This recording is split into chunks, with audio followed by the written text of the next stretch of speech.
Assalamualaikum warahmatullahi wabarakatuh. Hi friends, we are from group 4. I am Afanin Hazimah Putri and my friends Amelia, Adein, Syahrani will explain about international trade and international payment. First is international trade. International trade is the exchange of capital, goods, and services across international borders or territories because there is a need or want of goods or services. Factors influencing international trade. First, availability of different natural resources. Second, globalization. Third, the level of economic development. Fourth, lack of restriction on piracy. Fifth, competitiveness. And sixth, impact of inflation, national income, government restriction, and exchange rates. In international trade, we will know balance of trade. The balance of trade, or BOT, also known as the trade balance, refers to the difference between the monetary value of a country's imports and exports over a given time period. There is two characteristics of BOT. First one is a positive trade. A positive trade balance occurs when exports more than imports and is referred to as a trade surplus. And the second one is a negative trade. A negative trade balance occurs when exports less than imports and is referred to as a trade deficit. The formula of balance of trade is value of exports minus value of imports, where value of exports is the value of goods and services that are sold to buyers in other countries, and value of imports is the value of goods and services that are bought from sellers in other countries. Factors that influencing the balance of trade. First, currency exchange rates. Second, tax-based trade restriction. Third, political past barrier to trade. And fourth, production cost differences between the importing and exporting countries. The impact of international trade on Indonesian economy. The positive impact. First, increased foreign exchange earnings, increased national prosperity, increased business productivity, expand marketing network, more exchange of knowledge and technology between countries, nation develop closer relationship, employment opportunities, and consumers have a wider variety of goods to purchase.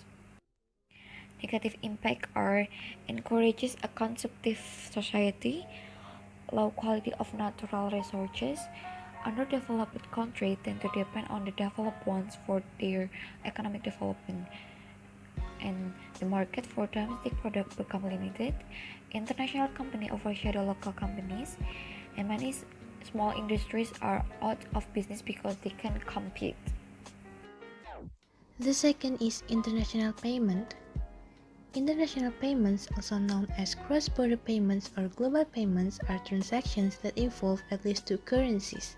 When money moves across a border into a new country, that money needs to be converted from the original currency to the currency of the new country. And the next is balance of payment.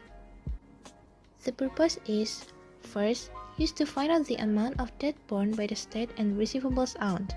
Second, help to define fiscal policy. Third, able to describe changes in foreign exchange reserves to find out the economic problems of a country. Fourth, used to compile statistics on national income or GDP. And the fifth is, the balance of payments generally has an impact on a country's economic growth and the exchange rate of the country's currency. So the next is benefits of the international balance of payments. The first, to record all international economic transactions that occur between residents in Indonesia and residents abroad. Second, to determine the structure and composition of a country's international economic transactions. Third, to find out the main partners of a country in international economic relations. Fourth, knowing the international financial position. Fifth, as one of the indicators that will be considered by the IMF or donor countries to provide financial assistance. And the sixth is as an indicator of the country's economic fundamentals in addition to the inflation rate, GDP growth, and others. Recording system on payment balance. Debit, an increase in the obligation or debt of a resident of a country to make payments to a resident of another country.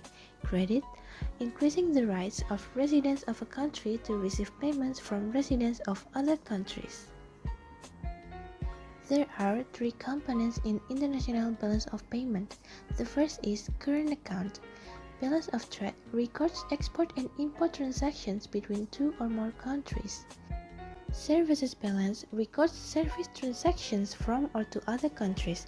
Transactions that are included like all export and import transactions of services such as labor, remittances, transportation and insurance costs, and tourism.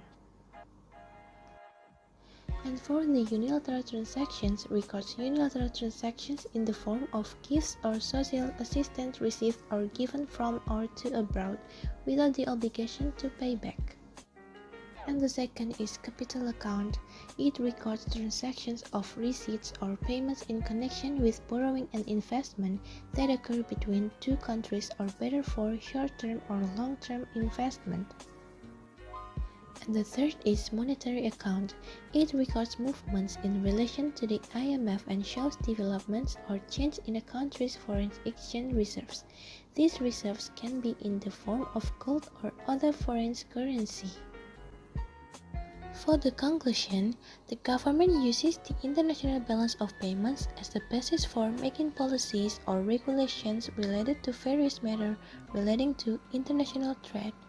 And for the goal is to avoid deficits that are detrimental to the state, increase the state surplus so that it can help the welfare of the people, and of course to increase the country's foreign exchange.